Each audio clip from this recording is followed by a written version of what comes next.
Surprisingly, the most popular segment on our show is the one about booze. And so we're doing it again. This month we went with a drink that's a little bit more modern. It's from the 19th century and it's called the Ward 8. Welcome back. Glad to be here again. Tonight we are making the Ward 8, which is a whiskey-based cocktail originally developed in Boston at the Locke-Ober Restaurant, historical institution, closed down in 2012, but until then was the fourth oldest restaurant in Boston, right behind Jacob Wirth, which also has sadly closed down. This cocktail is attributed to Martin Lomasny, who is a political boss in Boston, sort of the ward boss of Ward 8. It was made in celebration of one of his many electoral victories. He used some pretty heavy-handed tactics, also did a lot for his constituents. So I'm excited. You guys excited? Yeah. Oh, yeah. I'm excited. One thing Awesome. I'm excited about is that this cocktail seems like it will taste good, unlike some of the ones Yeah.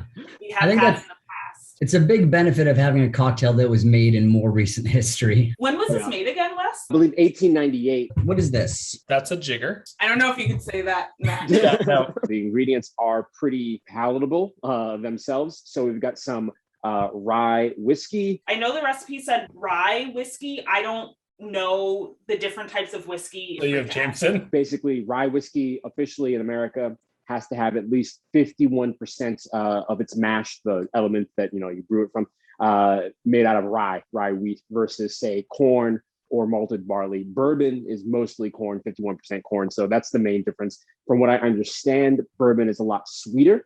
And if you use rye, you're going to get a more dry, spicier sort of cocktail. Do you know which one Jameson is? Would not even be able to tell you the main differences. I'm sure we have a very knowledgeable member of the audience who's screaming at their computer with a cocktail in hand right now. Like, how could they not know? If you are a fancy man watching at home, comment on YouTube. Tell me, non-man, what whiskey this is.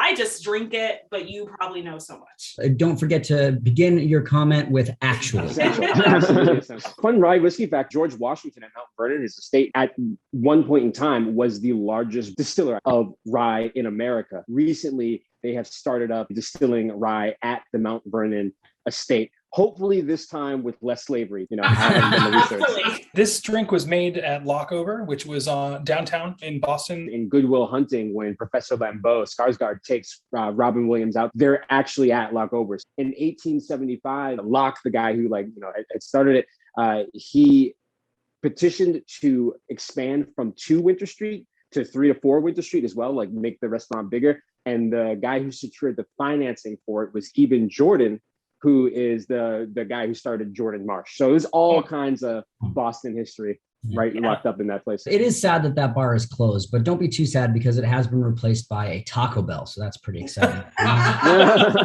Also a very important part of Boston. I know exactly. There's a very nice restaurant now where Locke-Ober used to be. Yes, okay. Oh, yeah, I was a little bit down winter.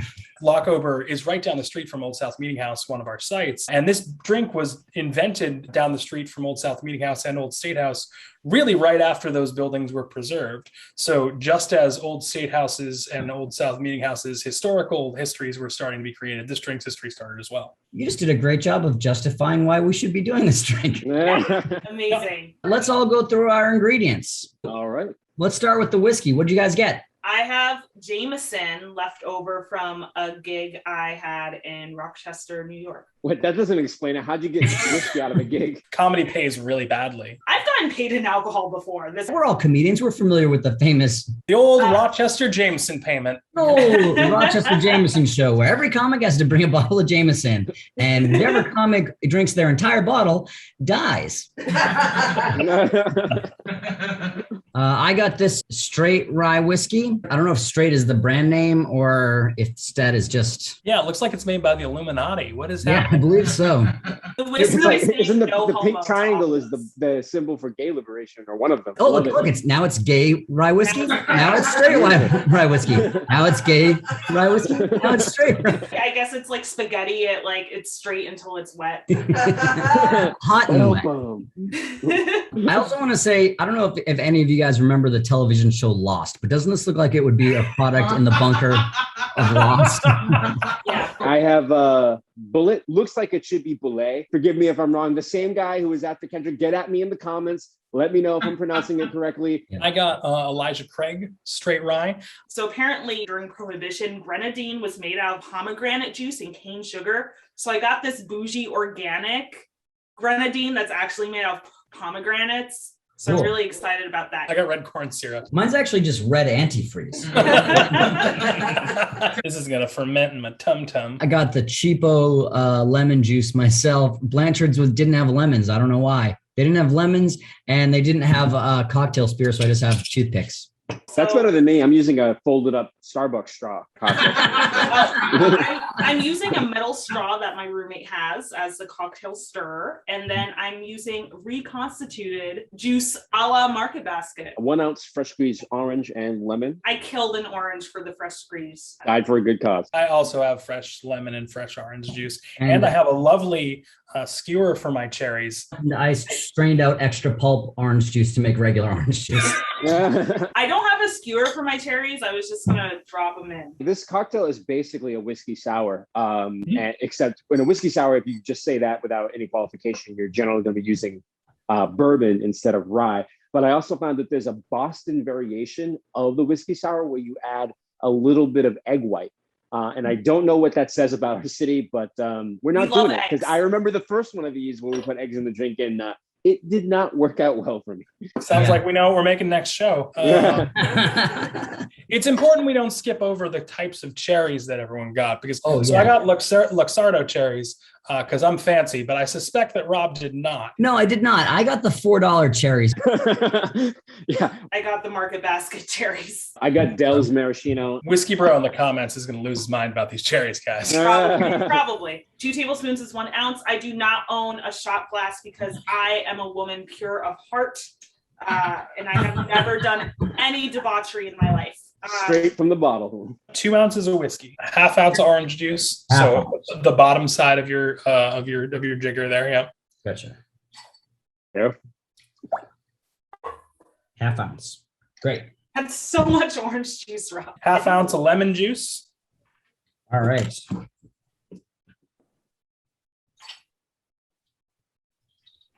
And then the grenadine. 2 teaspoons of grenadine in. I just love that we're doing this for Lomasny. He is famous for once saying he was supporting a bill that the Cardinal, the Archbishop of Boston, did not want to support.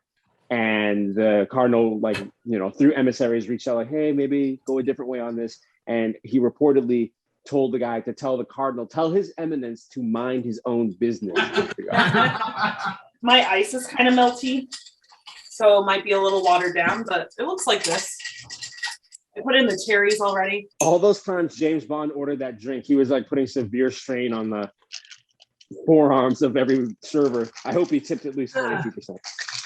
I'm excited to try this. It smells nice. It does. Yeah. Oh, it's very fruity. With a whiskey edge. Yeah. It smells less sweet than bourbon though. Like it's made of a hardier grain. Maybe a grain like rye, like a rye, like it's a rye grain. Smells strong as hell. Yeah. Oh, yes, it does. Yeah. Man, Cherry straw. You can degrease your engine after you're done. To Ward 8. And notable too, it's worth mentioning that we're making this drink that was invented in a period of political change in Boston, as we're in the middle of another major political change in Boston, have a major mayor's race coming up. Someone's going to win that doesn't look like a mayor that we've had before, so that's kind of cool. I'm so sick of these Josiah Quincy mayors. Yeah. It's just like, can we finally have a mayor not named Josiah Quincy?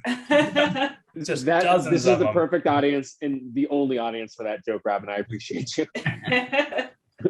Cheers. Cheers.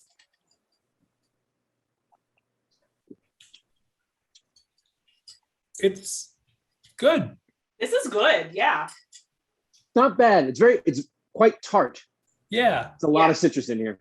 Yeah, there's a lot of citrus, but then like in the back of your throat, the whiskey comes up after the citrus is done. I'll tell you, my virgin one tastes like if you let that candy Smarties. It tastes like if you let those dissolve in some orange juice. Yeah, I could see that. I mean, it's not bad, but This drink feels weird in your nostrils, which I just found out. Yeah.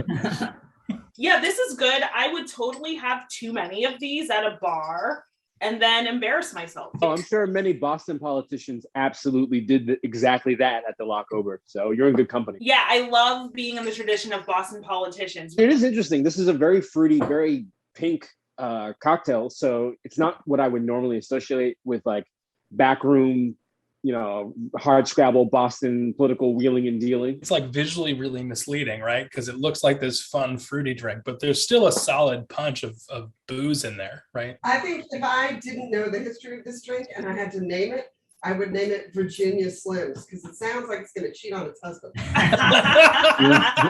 Hell yeah. If I was going to drink a piece of history, I'm glad I did it with such great folks. Thank you. Aww. That's sweet. Thank you, John Paul. This is great. I'm sorry, that's the grenadine talking. I'm going to chomp on one of these cherries now because it's been soaking for a minute. Yeah. Ooh, hell yeah. Oh, yeah. I wouldn't necessarily think to put cherries in with citrus like this, but I like it. Important to note, Lamazny was actually a teetotaler his entire life. He was like a guy you did not want to make enemies with. Apparently, like he kept files of embarrassing information about potential opponents and like really used that to his advantage. But from what I understand, he outlawed drinking at like his private club where all his cronies hung out, and he really didn't indulge himself. So they made this drink for no one, and I'm not mad about it. Let's pour one out to the residents of the West End, which was bulldozed for a major expressway. The West End Museum has great programming on the history of the West End. Thank you so much. This has been fantastic. For everyone watching, if you are just irate about our lack of whiskey knowledge, let us know in those YouTube comments. I'm sure we messed something up. We're here for the actually. We're here for it. Thank you for watching. We appreciate it. Thanks, everyone. Bye. Bye.